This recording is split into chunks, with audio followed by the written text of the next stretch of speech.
सूर्य आपल्यावर तापलाय की आपण सूर्यापेक्षा तापलो रे? अरे ऊनच तेवढं आहे, काय करशील? संध्याकाळी माझ्यासोबत येशील का रे?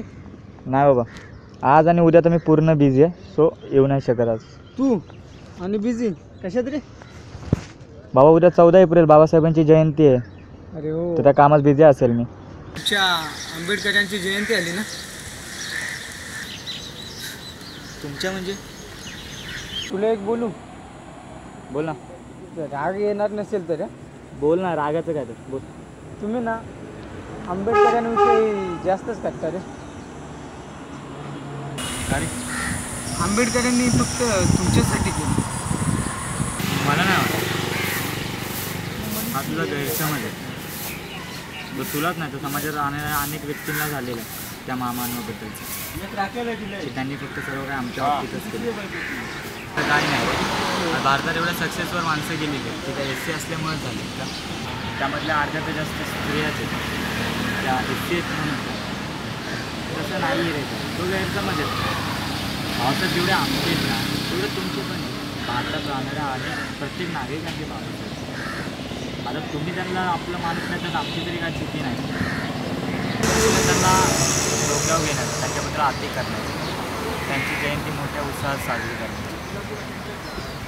कसं आहे माहिती आहे का, 14 एप्रिल फक्त जगासाठी एक तारीख असते, पण आमच्यासाठी 14 एप्रिल बाबासाहेबांनी आमच्यासाठी केलेल्या कष्टासाठी आम्ही त्यांना एक अभिवादन त्याची जाण ठेवू.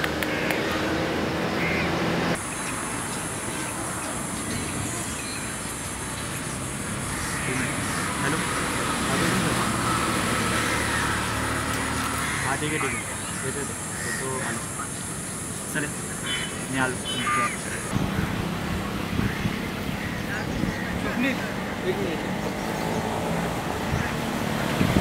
सॉरी बाबा, राग नाही ना बोललेला. तुला थँक्स बोललं पाहिजे तुला. कारण की बाबासाहेबांवरती वाद न घालता संवाद केला. त्यांच्यावरचा त्या गैरसमज दूर तरी झाला तुझा. थँक्स हां, तुझ्यामुळे बाबासाहेबांबद्दलचा गैरसमज दूर झाला. अरे गैरसमज कसं आहे माहिती आहे का, छत्रपती शिवाजी महाराज, महात्मा फुले, बाबासाहेब आंबेडकर यांना फक्त वाचलं नाही पाहिजे. या लोकांना समजून घ्या, या लोकांना जाणून घ्या.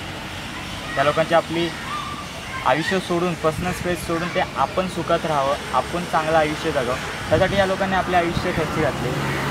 त्यांना अन्यायाविरुद्ध उभे करा. आपल्या स्वतःच्या स्वार्थासाठी एकमेकांच्या नको. ठीक आहे, चल आलो, उशीर होतो. ठीक आहे स्वप्नील,